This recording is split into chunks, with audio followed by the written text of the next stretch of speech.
মাত্র খবরে জানতে পারলাম যে আমাদের দেশ ভারতবর্ষের প্রবল চাপে পাকিস্তান বাধ্য হয়েছে বিএসএফ জওয়ান পূর্ণমকে ছেড়ে দিতে। তিনি ভারতে ফিরে আসছেন। এটা আমাদের কাছে, গোটা দেশবাসীর কাছে একটা অত্যন্ত আনন্দের এবং খুশির খবর। এবং জয় জওয়ান জয় কিষাণ এই যে ধ্বনি, এটা আবারও বাস্তবায়িত হতে চলেছে। আমরা খুব আশাবাদী, খুব শীঘ্রই আমাদের ভারত বাংলাদেশ সীমান্তে শীতলকুচির কৃষক উকিল বর্মনকে বাংলাদেশ দুষ্কৃতীরা তুলে নিয়ে গেছে।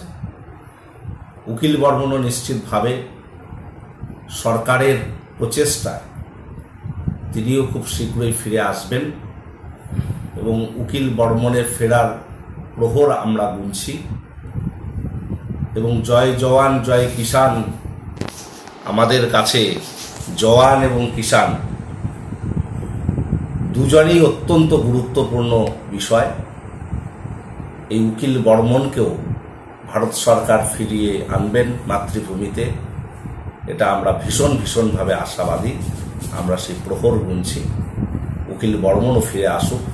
আজকে যেমন আমরা খুব আনন্দিত, আনন্দের দিন, পূর্ণম বিএসএফ জওয়ানকে আমরা ফিরে পেয়েছি, আমরা উকিল বর্মনকেও ফিরে পাব। এটা আমাদের দেশের প্রতি ভরসা রয়েছে। আমরা সেই প্রহর গুনছি সেই দিনটির অপেক্ষায়।